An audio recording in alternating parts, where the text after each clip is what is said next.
I've been asked to talk on Salvation Army social and community programs, transactional or relational. And I want to start by giving some insight into the changes that have occurred in the past few decades that now has us ask the question about Salvation Army social and community programs. Are they transactional or are they relational? Since the 1990s onwards, services that were previously delivered by government departments have been increasingly become what we call marketized. That is, private companies either purchase or tender to deliver these essential public services with a view to creating a profitable business. These private companies now run a range of public services, including public transport, utility companies, telecommunications, as well as our prisons for profit. And a number of these companies are multinationals. Companies like Serco and G4S now run prisons across the world. A transactional approach is at the very core of market exchanges. And in many areas of the market economy, this works reasonably well. If you look at the laws of supply and demand, if you have something to sell that I want to buy, the simple transaction is to exchange the goods or services for an agreed price. Traditionally, there has been a distinction between the market and civil society. They have different values, they have different motivations, the methods of operating were different, and the relationships were based on a different premise. However, market-based systems are now being established in the area of social and human services, including aged care, childcare services, health services, education and training, employment services, and most recently, the National Disability Insurance Scheme. The distinction between the market and civil society is not as apparent as it once was.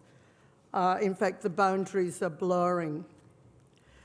It's in these areas of social care and welfare services that we need to carefully examine the efficacy of transaction-based approaches in dealing with complex human circumstances, in particular, the myriad of issues and difficulties confronting people from disadvantaged backgrounds.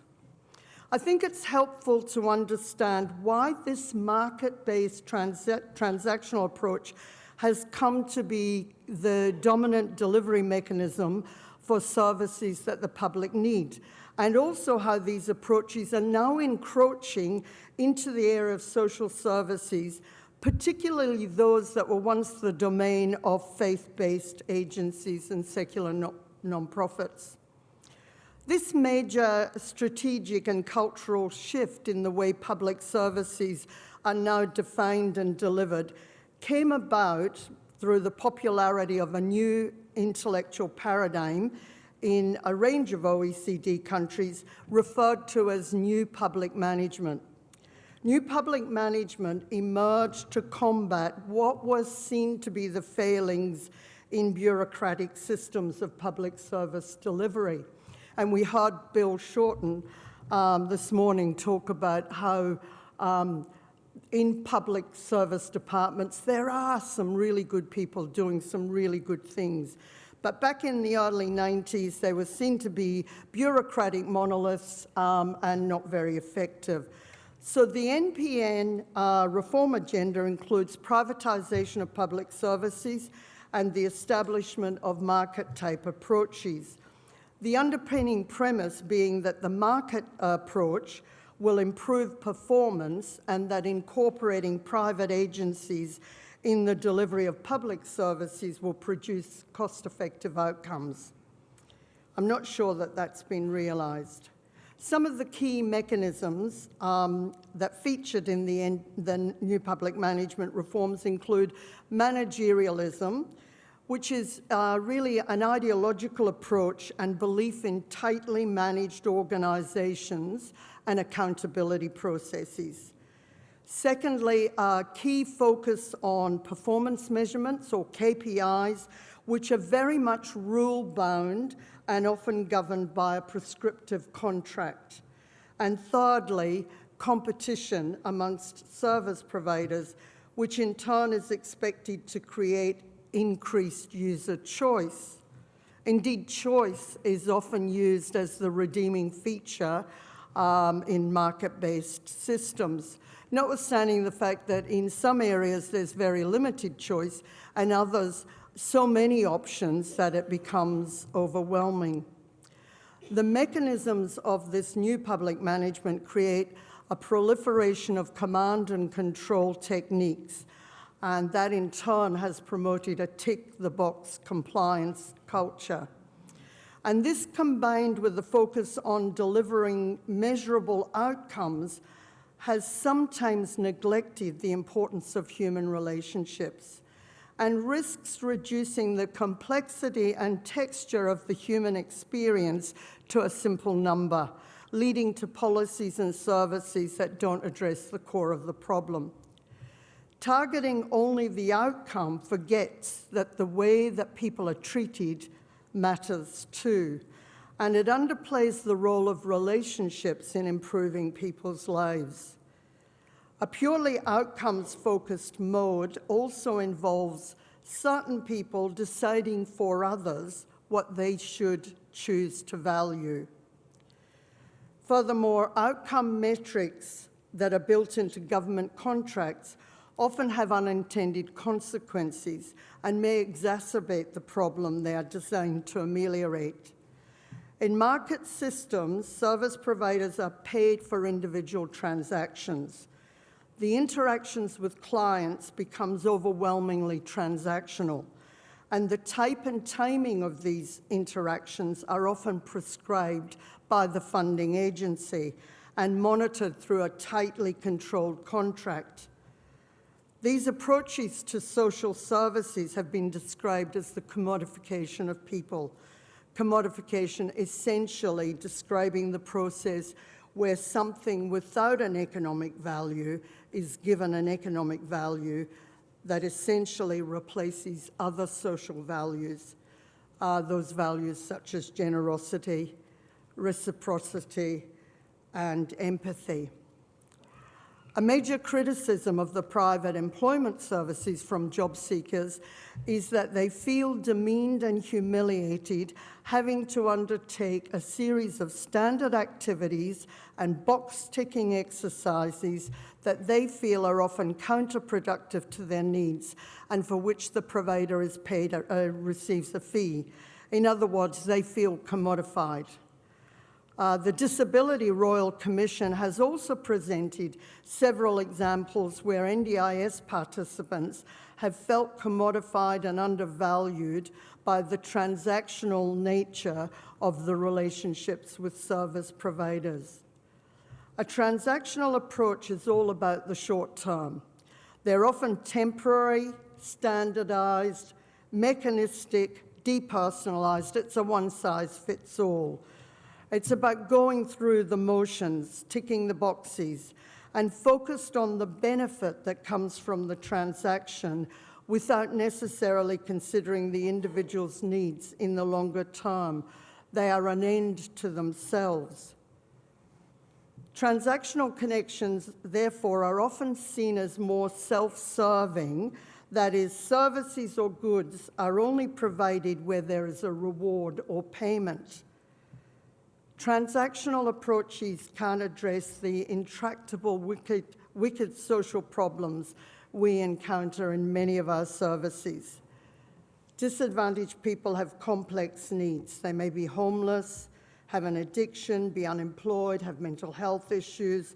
A transactional process imposed by corporate bodies based on a contractually controlled service delivery model doesn't take into account the needs of the individual and how they live their lives. Many of the challenges facing citizens and society today can't can't be addressed by delivering services in a uniform or mechanistic fashion.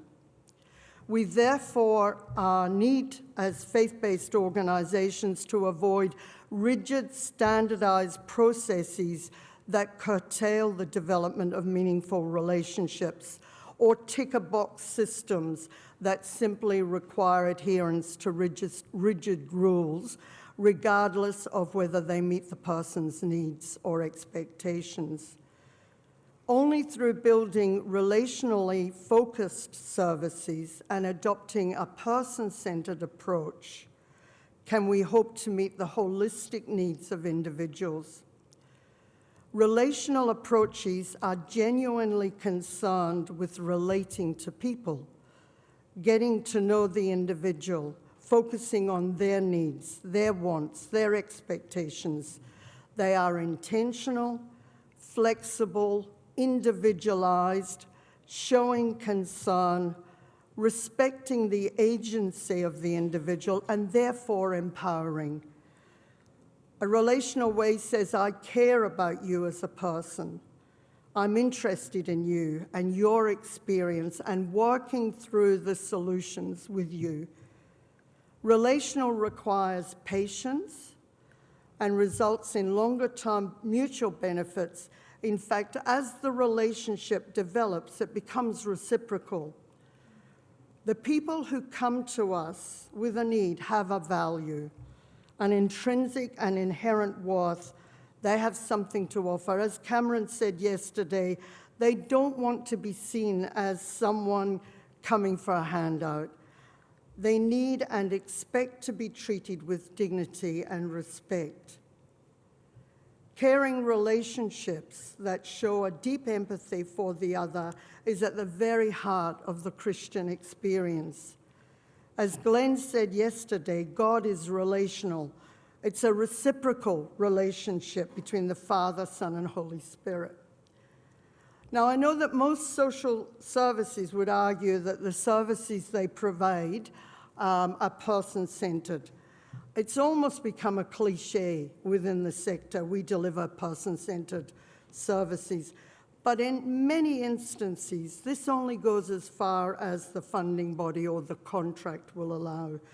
In other words, most providers deliver the services that they're paid for, and often this means focusing on the services or clients that are likely to provide the greatest return. For example, in the early days of privatized employment services, a common practice emerged amongst providers known as parking and creaming.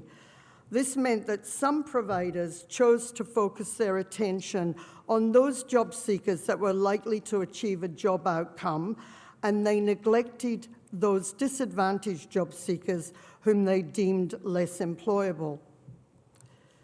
Unfortunately, when confronted with the reality of financial viability and the bottom line, even the most ethical organizations will be tempted to look at ways in which they can minimize costs. As faith-based providers, we need to ensure that this is never at the expense of those we seek to serve, particularly those people who experience extreme disadvantage and those who turn to us because they've been rejected by other providers as being too hard to help. In social service provision, human relationships are mediated through the organizational or institutional structure.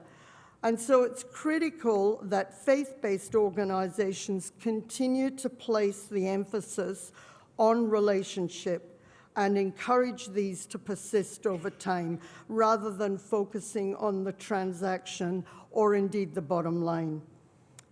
Commissioner Philip Needham, who was a Salvation Army officer from the US, many of you will know Phil Needham's work, in his paper to the Symposium on the Theology of Social Services, which was held in Canada in 1986, and all of these papers are found in that terrific little book, Creed and Deed. This is what he said about Salvation Army social services. Salvation Army's social services have become, through years of development and specialization, institutionalism has set in. Standards of conformity have been developed, and bureaucracies have tended to stifle creativity. Increasingly, we have come to control the turf and the terms of delivery of services. Clients come to us, fill out forms, and we tell them if they qualify. Communication takes place in an office, which has a business-like atmosphere. Relationship with the client tends to be limited to office time. Our focus must be on a relational approach that takes into consideration the individual's perceptions and experiences, and not just a transactional focus on targets and hard outcomes. There are compelling philosophical, policy, and practice reasons to put relationships at the heart of social care across all domains of practice. Effective relationships are central to achieving successful outcomes. If you're running a program that has the flexibility to emphasize the importance of human relationships in your practice, cherish this and don't take it for granted. Ensure your team members are reminded often that the people you serve and their needs are central to everything that you do. Guard against the persistent bureaucracy that is likely to creep in, which may come from external forces or from within your organization, and force you to focus on ticking the box and achieving prescriptive outcomes. I think to be true to our calling and to avoid mission drift, Salvation Army social and community work must always focus on actions that enhance the life opportunities for the people who use our services. Respecting and valuing them as equal and someone made in the image of God, as we heard yesterday. William Booth put it this way in his seminal text in Darkest England and the Way Out, yet they are all men, read in brackets women, all with what the Russian peasants call a spark of God in them, which can never be wholly obscured. In closing, I want to leave you with this thought from Colonel Irene Stickland, who was a Canadian Salvation Army officer, and she was the executive director of Grace General Hospital, run by the Salvation Army in Winnipeg, a large hospital.